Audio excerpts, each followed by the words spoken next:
თბილისის ბაროკო ფესტივალი 2023 გრძელდება. წლევანდელი ფესტივალის ფარგლებში დაგეგმილი ღონისძიების შესახებ ისაუბრებს საქართველოს სიმფონიეთა საზოგადოებასთან ურთიერთობის მენეჯერი თეა მუქერია. დილომშვიდობის ხალბატონო თეა. დიდი მადლობა მოგბრძანებისთვის. მადლობა მოწვევისთვის. ვიდრე ვისაუბრებდით წლევანდელ ფესტივალზე, შეხსენებისთვის დავიწყოთ საუბარი ისტორიით ბაროკოს ფესტივალის. რომელ წელს შეიქმნა და რა არის მისი მთავარი მიზანი? ისტორია უკვე დაგვიგროვდა, ასე ვთქვათ, იმიტომ რომ მე-9 ჯერ იმართება წელს, 2015 წელს კულტურის სამინისტროს მხარდაჭერით დაარსდა ეს ფესტივალი. 2012 წელს ასევე კულტურის სამინისტრომ შეიძინა ბაროკოს ინსტრუმენტები ორკესტრისთვის, საქართველოს სიმფონიეტასთვის და ესე გახდა ამიერკავკასიაში პირველი ბაროკოს ორკესტრი, რომელიც დღემდე ერთადერთი გახლავთ ჩვენს რეგიონში და უკვე 2015 წელს, როგორც უკვე ვთქვი, ფესტივალი დავაარსეთ და ესეც ასევე ერთადერთი არის იმ მიმართულებით, რომ ავთენტიკურად სრულდება ისტორიულ ინსტრუმენტებზე ბაროკოს პერიოდის მუსიკა. და მიზანი ჩვენი არის, რომ აი მე-17-მე-18 საუკუნეში შექმნილი ხანდახან კიდევ უფრო ძველ მუსიკასაც ვასრულებთ ხოლმე, შევასრულოთ ავთენტიკურად, მაქსიმალურად მიახლოებული იმ შესრულების მანერასთან და ტექნიკასთან, როგორც სრულდებოდა მე-17-მე-18 საუკუნეში. როგორი იყო ამ წლების განმავლობაში, აი ამ გამოცდილების ფონზე დღეს უკვე მე-9 ტარდება, როგორც აღნიშნეთ წელს, როგორი იყო ხალხის დაინტერესება და წლიდან წლამდე იმატებს თუ არა რაოდენობა ხალხის? თავიდან იყო, რა თქმა უნდა, ინტერესი, იმიტომ რომ პირველად მოდიოდა ხალხი, აინტერესებდათ ინსტრუმენტები, იმიტომ რომ ეს ინსტრუმენტები პირველად იყო საქართველოში და ჩვენთან დღემდე არის ისეთი საკრავები, რომელიც სხვაგან არ არსებობს, კლავესინი მაგალითად, ასევე პოზიტივ ორგანი და კიდევ სხვა ინსტრუმენტები, თეორბო და ასე შემდეგ. მაგრამ იყვნენ ასევე სკეპტიკურად განწყობილი ადამიანებიც, არა მხოლოდ უბრალო მსმენელი, არამედ მუსიკოსებიც. მსოფლიო მასშტაბით არაერთი ცნობილი შემსრულებელი, ასე ვთქვათ, ეწვია ამ ფესტივალს და ასეც გრძელდება. წელს ვის შევხვდებით ქალბატონო? დიახ, აი დავასრულებ იმაზრს, რომ გაიზარდა მსმენელების რაოდენობა, თავიდან იყვნენ სკეპტიკურად განწყობილები, მაგრამ ამ წლების განმავლობაში, რაც თქვენ აღნიშნეთ, მსოფლიო ვარსკვლავების მონაწილეობამ ამ ფესტივალში ასევე, რა თქმა უნდა, და ეს შესრულების ხარისხმა განაპირობა ის, რომ მსმენელების რაოდენობა გაიზარდა, განსაკუთრებით გვიხარია, რომ ახალგაზრდები არიან დაინტერესებულები და ამას ასევე მოწმობს ის, რომ მასტერკლასებშიც ძალიან აქტიურად იღებენ მონაწილეობას. რაც შეეხება წლევანდელ ფესტივალს, ტრადიციულად გვყავს ისევ და ისევ მსოფლიო ვარსკვლავები. აი ხა კადრებით ჩანდა ეკრანზე 20 სექტემბრის კონცერტიდან, რითიც გაიხსნა წლევანდელი ფესტივალი სერჯო აცოლინი, რომელიც მართლაც ისტორიული ფიგურა გახლავთ, არა მხოლოდ შემსრულებელი ბაროკოს მუსიკის და არა მხოლოდ ბაროკოსი, თანამედროვე მუსიკისაც, ასევე მკვლევარი. და აქვე დავძენ წლევანდელი ფესტივალის ერთ-ერთი მნიშვნელოვანი წერტილი, ასე ვთქვათ, იყო და არის კომპაქტ დისკის ჩაწერა, რის გამოც მოხდა ეს წვეტა, რომ 20 სექტემბრიდან 10 ნოემბრამდე გვქონდა, ჩვენ არ გვქონდა წვეტა მსმენელებისთვის იყო, იმიტომ რომ მუშაობდით დისკის ჩაწერაზე და მნიშვნელოვანი აღვნიშნოთ, რომ ამ დისკზე არის ჩაწერილი ნაწარმოები, რომელიც 100 წლის წინ დაწერა ბენედეტო მარჩელომ და სულ ახლახან აღმოაჩინა სერჯო აცოლინიმ და მან გადაწყვიტა, რომ საქართველოში, სწორედ საქართველოს სიმფონიეტას შეესრულებინა პირველად, ანუ ეს იყო მსოფლიო პრემიერა 20 სექტემბერს კონსერვატორიის დიდ დარბაზში და ასევე პირველი აუდიო ჩანაწერი არის, რასაც მსოფლიოს ასე ვთქვათ, არა მხოლოდ ქართველებს, უკვე მსოფლიოს გაუზიარებს. ფესტივალი დაიხურება 30 ნოემბერს, თუმცა მანამდე არაერთი მნიშვნელოვანი ღონისძიება გაიმართება, არაერთი მნიშვნელოვანი საღამო და ესე დაეტაპობრივად რომ მივყვეთ და ავაცნობოთ ჩვენს მაყურებელს და თქვენს მსმენელს, თუ სად და როდის შეუძლიათ მოვიდნენ და დადგმენ ამ რაჩვეულებრივი ხელოვნების და მუსიკით. 10 ნოემბერს უკვე რუსაველის თეატრში გადმოვინაცვლეთ. და დაფუძნდებით 30 ნოემბრის ჩათვლით აქ ვიქნებით.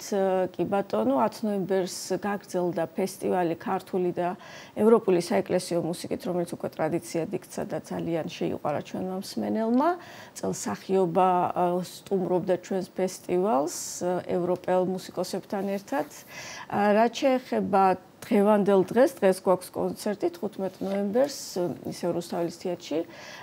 საოპერო მუსიკა გაჟღერდება, იქნება ასევე საორკესტრო ნაწარმოებებიც, მაგრამ მაინც უფრო საოპერო მუსიკის მოყვარულებს ვიწვევთ და აზერბაიჯანელი სტუმრები გვყავს. ამჯერად სტუმრად მუსიკოსები გვყავს სტუმრად. ეს მნიშვნელოვანია, იმიტომ რომ როგორც აღნიშნე, ერთადერთი ბაროკოს ორკესტრი ვართ, ფესტივალსაც ანალოგი არ ყავს ჩვენს რეგიონში და ამიტომ მეზობელ ქვეყნებთან ესეთი თანამშრომლობა და ბაროკოს მუსიკის პოპულარიზაცია ძალიან მნიშვნელოვანი არის და თან ჩვენ როდესაც ვართ პიონერები და ესეთი მისია გვაქვს, ჩვენ გავავრცელოთ, ეს კიდევ უფრო მეტ პასუხისმგებლობასაც გვცემს.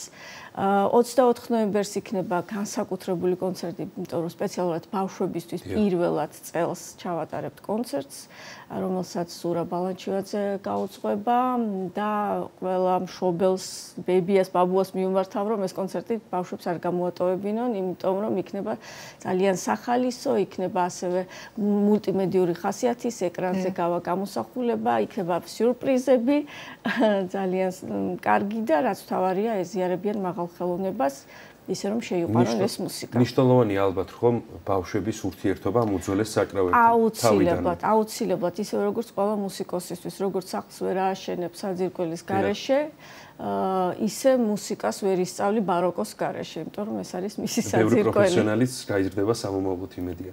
მაგის იმედი გვაქვს და ბოლო ორი კონცერტი ასევე მნიშვნელოვანია 27 და 30 ნოემბერს უკვე ჩვენი სტუმრები არიან ცნობილი გერმანელი მევიოლინე კრისტინა ბუში და ასევე პირველად ჩვენ ფესტივალში მიიღებს მონაწილეობას არაჩვეულებრივი კლავესინისტი იორგ ჰალუბეკი 27-ში საქართველოს სიმფონიეტას მუსიკოსებთან სოლისტებთან ერთად გამართავენ კონცერტს ტელემანის მუსიკა იქნება სულ და 30-ში უკვე ესეთი გრანდიოზული საზეიმო დახურვა გვექნება ისევ და ისევ რუსთაველის თეატრში გავიმეორებ და ყველა კონცერტის დასაწყისია რვის ნახევარი, საღამოს რვის ნახევარზე გელით ყველას.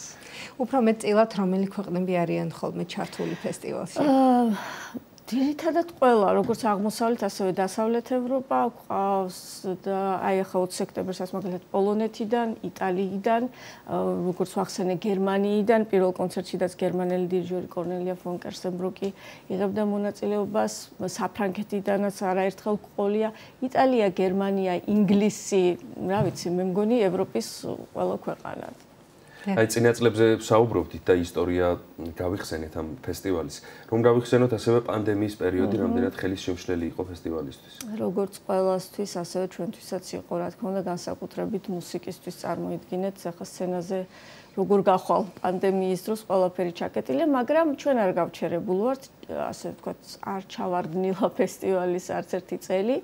2020-ში გქონდა სტუდიიდან ონლაინ ჩავატარეთ ფესტივალი, ასევე საჯარო ლექციები, სხვა შორის, რომელიც ასევე ფესტივალის განუყოფელი ნაწილი არის, არც ეს გამოგვიტოვებია და ერთი წელი გქონდა კიდევ აი ეს ერთი სკამის გამოტოვებით რო ხდებოდით ხოლმე. ანუ მიუხედავად აი ამ პრობლემებისა, რა თქმა უნდა, იყო ძალიან ბევრი პრობლემა, მაგრამ მაინც შევძელით. ის კი არა და 2020-ში სტუმარის კი გვყავდა იტალიიდან, ისევ და ისევ ჩვენი მეგობარი სერჯო, მან გადაწყვიტა რომ არ დავეტოვებიეთ ესეთ რთულ დროს და ჩვენთან ჩამოვიდა. რთული იყო ალბათ ხომ სამუშაო პროცესი იმ პერიოდში? სამუშაო პროცესი იყო ძალიან რთული, ეს მუდმივად ტესტების გაკეთება, მეგრე ვინმე ოდნავ თუ დააცემინებდა, იყო პანიკა, იმიტომ რომ პატარა ორკესტრი არის, ეს არ არის დიდი სიმფონიური ორკესტრი, აქ თითოეული მუსიკოსი სოლისტი არის. კამერული მუსიკის სპეციფიკა ესეთია და იქ აი სასიცოცხლოდ მნიშვნელოვანი იყო ყველას ჯანმრთელობა. მასტერკლასები ახსენეთ და ვინ მიიღებს მონაწილეობას და ვინ ჩაერთვება ამ პროცესში და დასწრება რამდენად შესაძლებელია, წეგან ბავშვები ახსენეთ თქვენ და თავისუფალია თუ არა დასწრება, როგორ შეუძლიათ რომ მოიყვანოთ თავისი შვილები, შვილიშვილები და ასე შემდეგ. მასტერკლასები უფრო პროფესიული ხასიათის არის და სტუდენტებისთვის ტარდება. სერჯო აცოლინიმ უკვე ჩაატარა კონსერვატორიაში, როდესაც იყო სექტემბერში ჩამოსული ფაგოტისტებისთვის და კორნელია ფონ კერსენბრუგმა სულ 2 დღის წინ დაასრულა თავისი ასეთი ძალიან საკმაოდ ორდღიანი მოსმენა და მასტერკლასი ვოკალისტებთან, მომღერლებთან, როგორც საოპერო თეატრში, ასევე კონსერვატორიაში. მაგრამ ყველასთვის ხელმისაწვდომი და თანასწრება თავისუფალი არის. გვაქვს საჯარო ლექციები, რომელიც ასევე ძალიან საინტერესოა. მაგალითად, ხვალ 16 ნოემბერს ილია ჭავჭავაძის მემორიალურ მუზეუმში ჩატარდება ბატონ მალხაზ ერქვანიძის საჯარო ლექცია ქართულ ტრადიციულ საეკლესიო დამწერლობაზე, მუსიკალურ დამწერლობაზე, ასე რომ ყველა სვეპატიჟებით საღამოს 7 საათზე იქნება. 20 ნოემბერს იქნება ნიკოლოზ ბარათაშვილის სახლ-მუზეუმში, მათეს პასიონზე ბახის და 25 ნოემბერს უკვე ზაქარია ფალიაშვილის სახლ-მუზეუმში შედგება შივა ბრახამიას ასევე ქართულ საგუნდო მუსიკაზე, ქართულ საგუნდო მუსიკის ევროპული გზა, ასე შევკარეთ ქართული და ევროპული მუსიკა, რაც ასევე ჩვენი ერთ-ერთი მიზანი არის, რომ ყოველ ჯერზე ვამტკიცებთ, რომ ჩვენ ვართ ევროპა და ესეთი ნაწილი და ამას ყველაფერს ახორციელებთ. დღეები ელოდება მაყურებელს და დატვირთული დღეები ელოდება მაყურებელს ნამდვილად. 15 ნოემბრიდან 30 ნოემბრის ჩათვლით. ახლა უკვე დღეიდან ხო. დიდი მადლობა და წარმატებებს გისურვებთ დაგიშვებთ. დიდი მადლობა. საქართველოს სიმფონიეტას საზოგადოებასთან ურთიერთობის მენეჯერი თია მუქერია იყო ჩვენი გადაცემის სტუმარი.